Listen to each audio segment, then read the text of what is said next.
Right, she's in the house, and I'm going to be referring to her today as RRG, and that is our resident relationship genius. How are you doing, Charissa Bloomberg on Bloomberg's Blues Soundbite? You have to make me laugh. I haven't heard of RRG. Hello, Ron. I'm so excited to be there on the RRG.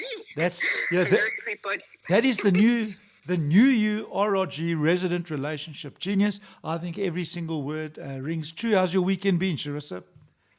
Fantastic. Just work, new website, new business, blah, blah, blah. All work and no play. Well, brilliant. Good, thank you. Pleased to hear you're still so in demand. So, Charissa, without any further ado, because as you can hear, tonight is a very, very busy and very, very big show. We're talking about something that, I don't know, even more important than we did last week. And that is what happens when that spark goes. And I'll tell you where it was motivated. It was motivated by the man sitting next to me, Smoke J. Lawrence.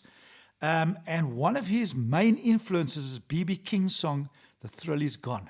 So I thought, we're going to play that after this. I'm going to go through some of the lyrics. But what does happen? So there's two things that I really want to talk to you about, because I know our listeners want to hear. The first is what happens.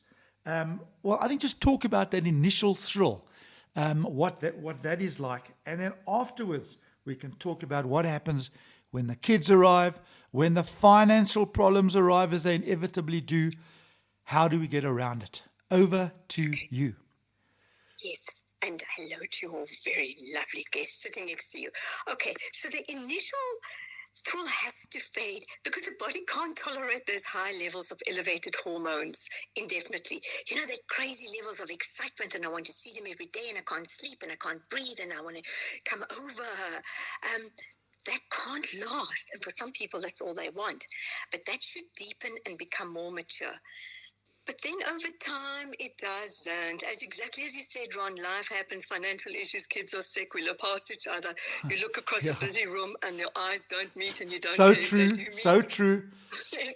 So that's very sad. And that's a time, we shouldn't actually let it get there, but that's the time we need to spice it up. And I'm saying not only in the bedroom, but in every single aspect of our lives to get our mojo back. And speaking for the woman, we want to get it back, take care of ourselves. We feel desirable for ourselves because then you get his interest. Sorry, I'm talking for the women. Yes, talk for the women. Also, this show is about the women, by the way. Sorry, boys. Oh, okay. Oh, good. Sorry. Well, you can speak for the men. Yeah. But once we start, you know, when we don't feel nice, we project that, and we don't a little wait for the kids. We don't have time to get to the gym, and we haven't had time to do here and there. We don't feel lekker. So then we're putting that energy out as well. And when we change that, guess what? He's interested. Okay. But once you can spice it up, the bedroom, the role play, the fun. But unless you've got the respect, the honesty, and the good friendship, it's not going to last. Unless you're enjoying each other's company, it's not going to last. Yes. But Ron, I want to talk about, you know what I want to talk about? Those 5 languages of love by Gary Chapman. A lot of people know that. But if you are not being loved the way you want, and your partner's not being loved and expressed in the same way, guess what? The thrill is going to go. So, right, let's hear. Right, so the 5 are words of affirmation. I love you, you know, saying things like that and affirming. Yes. Acts of service. You do things around the house. You take the bin out. Gifts. People, are you listening? Keep going, Charissa. Yes, acts of service is a big one. Gifts, quality time. You know that he plans a picnic for you, doing good, you know, things together, and physical touch and affection. But here's an example. One of these will always be dominant. So say, for example, your partner loves the physical touch and you're saying, I love you, darling, I love you. Isn't it enough? Or you want quality time with him, the walk on the beach, and he's giving you flowers. You are not feeling loved because you're out of sync. Okay. So you need to know which is your dominant one, Ron. Very, very, very sage advice. And so Yes. I would imagine that after this, we all need a discussion with our partners, right? To talk about that. Well, I mean, how are you going to smell what your woman or what your man wants without them telling you? Exactly, and it's so easy. You just say, darling, how do you like me to express the love? I want you to tell me. I want you to be affectionate. It's easy. Have this discussion. You know what the thing is? We need to make our partner a priority, because when the kids leave, guess what? You're going to be two strangers together. So make that date night. Talk about how you want to be loved. Speak, talk, communicate, quality time.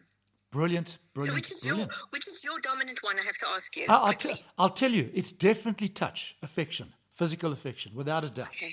Yeah. So am I allowed to ask you yours? What is yours? Well, it's been a while. I think I would like quality time. That's important, that you want to spend time with the person. Well, there you go. And So if you and I hooked up, physical, we now know this, right? yes, and now we're sorted. Now we sorted. The story, it's as quick as that. Turn around and ask your partner. Not that you're my partner, but I mean, you know what I'm saying. Yes, I know Turn exactly around what to your you're partner saying. and ask that. Yeah. And then Charissa, sorry to